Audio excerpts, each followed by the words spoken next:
현대약품의 최대 주주로 등극하고 1,000억 원의 자산을 운용했던 가치투자의 대가 박성등님의 이야기를 들어보도록 하겠습니다. 여러분 안녕하세요, 쿵커원입니다. 박성등님께서는 현대약품의 최대 주주로서 등극했던 적이 있어 슈퍼개미로 유명해졌는데요. 현대약품은 우리가 너무 잘 알고 있는 미에로 하이바와 물파스 파워 브랜드를 가지고 있는 기업으로 아마 모르시는 분들이 없으리라는 생각이 듭니다. 그렇다면 도대체 박성등님께서는 어떻게 찢어지게 가난했던 생활을 지나 현대약품의 최대 주주로서 등극하여 전설로 남게 되었는지 이야기가 정말 궁금합니다. 우선 박성등님의 인생 스토리를 들어보고자 합니다. 1957년 진해 출생으로 어린 시절 유난히도 가난한 시절을 겪었다고 설명했습니다. 외할머니 및 작은아버지 댁에 얹혀 살다가 15세의 나이에 숙식을 해결하고자 일식집 주방 모조로 들어갔으나 이게 웬걸, 세상에 심각한 꼰대 주방장이 구박을 하고 월급도 제대로 주지 않아 겨우겨우 생활을 이어갔다고 설명했습니다. 하지만 박성등님은 이를 갈며 가게 일이 끝나도 밤늦게 남아 주경야독을 하듯이 일식 요리를 연습하고 또 연구했으며 결국 이렇게 노력한 끝에 20살의 나이에 주방장으로 승격하게 되었습니다. 이후 보다 더 선진화된 기술을 연마하기 위해서 조선 비치호텔의 조리사로 이직하게 되었고 열심히 일하였지만 작은 일식집보다도 더 심각한 꼰대가 숨어 있었습니다. 젊은 사람들이 기술 연마는커녕 밥벌이도 못할 것 같다는 판단을 한 후 사업체를 운영해야겠다는 결심을 하고 돈을 모으기 시작했습니다. 1981년 25 꽃다운 나이, 모은 돈 1천만 원과 거래처에 빌린 1억을 가지고 부산 시내에 일식집 흑송을 개업하게 되었습니다. 고생 끝에서인지 박성등님의 노하우와 고객 서비스에 최선을 다하여 장사가 매우 잘 되었고 37살의 나이에 22억 원을 투자하여 부산 범일동에는 3층 규모의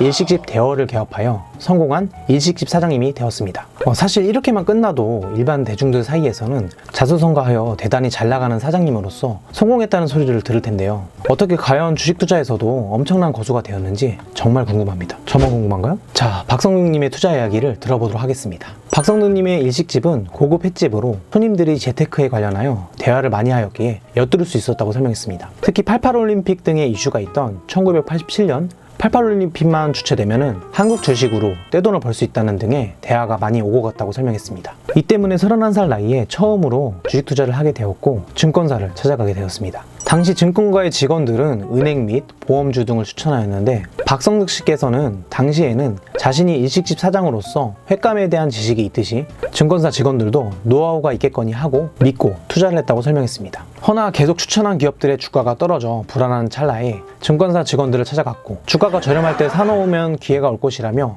계속 매입하라고만 부추겼습니다. 결국 물타기는 지속되어 4억 원이라는 돈을 날리고 직원들의 성과급만 올려주고 깡통을 찼다고 설명했습니다. 이후로 투자 실패 6년 후인 1994년 주식은 완전히 잊어버린 채 열심히 일식집을 운영하여 두 번째 창업 일식집인 대여를 22억을 투자해 개업하였고 2년 만에 10억이라는 자산을 보유하게 되었습니다. 그때 마침 9년 전에 깡통을 찼던 주식시장을 떠올리게 되었습니다. 호황기가 겹친 1996년 두 번째 주식을 시작하게 됩니다. 그때 당시 나름 주식 투자를 위해서 재무제표 등을 공부하여 기업들을 직접 선정하고 투자하였지만 IMF 전 한국의 기업들은 분식회계 및 재무제표 허위 작성을 많이 하고 있던 시기였습니다. 박성등 씨께서는 이걸 전혀 모르고 투자를 시작하였습니다. 당시 한국 티타늄이라는 기업이 좋아 보인다는 이유 하나만으로 장 마감 직전 대량 매수를 하게 되었으나 다음날 부도 공시로 거래 정지를 당하고 맙니다. 더불어 미수금까지 사용한 터라 2년 후 IMF까지 겹치게 되면서 투자금 10억을 전부 날리게 되었습니다. 와, 정말 어마어마한 결과인데요. 오히려 박성등님께서는 이것을 깨닫고 PER, PBR 등의 재무제표 숫자도 중요하지만 실제로 기업들의 성과가 좋은지 알아보기 위해서 공장을 찾아가고 직접 기업들의 제품을 판매하는 시장까지 찾아가는 등 엄청난 노력을 하게 됩니다. 멘탈을 잘 잡고 다시 공부를 시작하다니 정말 노력은 배신하지 않는 듯합니다. 이후로 2000년 초 열심히 공부하여 여러 기업들을 찾아갔습니다. 당시에 닷컴 버블이 한창일 때 기업들을 찾아갔고 아무리 기업 내용을 찾아보고 현장에 갔지만 도대체 어떻게 이런 기업들이 상장되었는지조차 모를 만한 기업들이 많았다고 설명했습니다. 이 와중에 박성등님의 눈에 들어온 기업은 중해제약이라는 기업이었습니다. 주가는 약 6천원으로 시가총액 360억 원 수준의 기업이 매년 300억의 영업이익을 발생시키고 부동산 자산 가치는 1,500억으로 PER과 PBR 모두 준수한 기업이었다고 설명했습니다. 재무 분석을 마치고 기업 방문을 시도하였는데 먼저 중해제약의 주변 식당가와 커피숍 등을 방문해 어떤 기업인지에 대해서 듣게 되었다고 합니다. 다들 좋은 회사라고 생각한다며 만족을 했고 마지막으로 주식 담당자를 만나는 자리를 마련하였는데요. 술집이나 식당이 아닌 중해제약의 기업 구내식당으로 박성등님을 안내했다고 설명했습니다. 순간 이 기업이 허튼 곳에 돈을 안 쓰고 있구나 생각하며 자신있게 투자를 결정했다고 말했습니다. 2000년 박성두님은 여유자금 6억 원을 중해제약에 투자하여 주당 6,000원에 30만 주를 매수하게 되었고 5년 후인 2005년 약 4배 상승한 23,000원에 매도하여 45억 원의 차익을 남기게 됩니다. 이후 박성두님께서는 매우 저평가된 기업들은 향후 몇 년 안에 큰 수익을 준다는 것을 깨닫고 과감하게 투자를 결정하였습니다. 박성두님이 투자에 성공한 몇 가지 기업들을 더 이야기해보고자 합니다. 두 번째 성공한 기업은 종근당이었습니다. 2004년 당시 종근당이 만들어내는 복사약의 수요가 많이 늘어나고 있었고 박성득 씨가 운영하는 음식점 단골 지인들도 종근당의 복사약을 많이 쓰고 있다는 소식을 듣게 되어 과감하게 투자를 결정했다고 설명했습니다. 2004년 주당 6,000원에 매수한 종근당의 주가는 1년 만에 3배가 넘는 22,000원까지 상승하여 큰 시세 차익을 남기게 됩니다. 세 번째 투자 성공으로는 대우증권이었습니다. 박성득 씨가 증권사에 관심을 가지게 된 계기는 1998년 IMF 이후 주식 거래가 활발해지면서 증권사의 수수료 수익이 늘어날 것을 기대하여 투자했다고 하는데요. 과거 증권맨들에 대한 복수심이었을까요? 빼앗은 것을 돌려받고자 하는 마음도 있을 듯합니다. 대우증권이 IMF 이후 부채로 심각하게 고생하고 있었는데 2004년부터 본격적으로 부채를 갖고 있는 것을 보았으며 특히 종합지수 1300으로 주식 거래 대금까지 활발하게 움직이고 있던 시기라 증권사의 수익이 높아질 것을 예상하고 과감하게 투자를 결정하였습니다.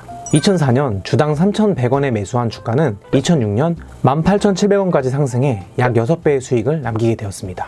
이후 마지막으로 박성두님을 세상의 슈퍼개미로서 알리게 된 기업은 바로 현대약품이었습니다. 2004년부터 현대약품의 지분을 매입하여 2008년에는 최대 주주로 등극하게 됩니다. 전자공시 시스템에서도 2004년부터 2007년까지 최대 주주가 박성덕님인 것을 확인할 수 있는데요. 투자하는 동안의 평가액은 217억에 달했는데 이때 현대약품 오너 일가보다 지분액이 더 많았다고 설명했습니다. 하지만 2008년 대표이사인 이한구 씨와 지분 경쟁이 벌어지면서 주가는 하락하게 되었고 오너 일가의 경쟁을 포기하게 되어 2009년부터 2010년까지 꾸준히 매도하게 되었습니다. 더불어 현대약품의 실적까지 악화되면서 매도하는 동안 크게 이익을 보지 못했다고 설명했습니다. 하지만 박성두님의 현대약품 투자 일화는 한 기업의 최대 주주로서 활동한 것에 대해서는 높이 평가할 일이며 개인 투자자들의 가치 투자 욕구를 일깨워준 사건으로 생각이 되었습니다. 이후 박성두님께서는 주식 투자기를 떠나시고 정원을 가꾸며 여유로운 노후 생활을 즐기고 있다고 하십니다. 재산을 약 1,000억 원 정도를 굴리셨다고 하니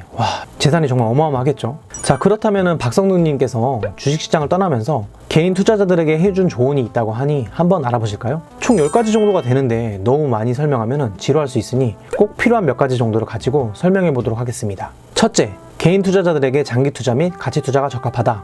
개인들은 주로 직장 생활이나 다른 일에 바쁘다 보니 주가창을 들여다보며 일일이 트레이딩 할 수 없기 때문에 가치 투자가 적합하다고 설명했습니다. 인생의 성패가 1년 또는 2년으로 결정되지 않듯이 주식도 마찬가지로 내가 생각하는 적정 주가에 도달할 때까지 5년, 길게는 10년도 바라볼 줄 알아야 하는 인내심이 필요하다고 설명했습니다. 물론 저평가된 좋은 기업들을 찾아서 장기 투자 및 가치 투자해야겠죠. 둘째, 자신만의 노하우가 생길 때까지 경제 공부하라. 아마추어라도 투자 종목을 선정하고 그 종목만이라도 잘 연구한다면 전문가 이상의 성과를 낳을 수 있다고 설명했습니다. 피터 린치와 같은 투자의 대가도 말했습니다. 보통 사람들의 두뇌의 3% 정도만 사용해도 전문가보다 주식 투자를 더 잘할 수 있다고 설명했으며 기업의 보고서 및 시장조사 등만 가지고도 좋은 기업들을 골라 투자할 수 있다고 설명했습니다. 세 번째, 일상을 경제적인 관점으로 바라보라. 이것도 피터 린치가 한 명언들과 같은 내용인데요.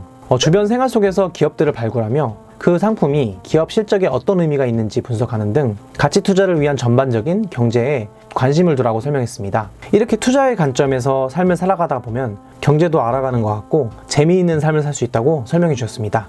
네 번째, 얼치기 전문가들을 멀리하라. 주식을 시작한 지 오래된 사람들은 오히려 침묵을 지키며 말을 아끼는 경우가 많다고 설명했습니다. 주식은 언제든지 사람들의 예측을 배신할 수 있기 때문에 오히려 초보자들이 운이 좋아 수익을 내고 말이 많아지는 경우를 많이 보셨다고 설명했습니다. 주식을 아는 사람일수록 말을 조심한다고 설명해 주셨습니다. 마치 숨은 은둔의 고수를 표현하듯 말이죠. 아무에게나 주식을 추천받아 투자하는 것은 현명하지 않다고 설명했습니다. 마지막 다섯 번째, 돈을 벌기 위해 마음부터 다스려라. 준비된 사람만이 돈을 가질 자격이 있다고 설명해 주셨습니다. 자신의 심리를 잘 컨트롤하여 멘탈을 잡다 보면 규모보다 더 큰 돈을 운영하게 될 때 투자에 실패하지 않는다고 설명했습니다. 마치 일반인이 로또에 당첨되어 어쩔 줄 몰라 마구잡이로 돈을 쓰다가 더 인생이 망하는 것을 보았을 때 일리가 있다는 생각을 해보았습니다. 이 외에도 5가지가 더 있는데요. 이 내용은 영상 마지막 부분에 첨부하여서 읽을 수 있도록 이미지를 넣어놓도록 하겠습니다. 여러분, 슈퍼개미 박성능님의 주옥같은 명언들과 스토리 어떻게 보셨나요?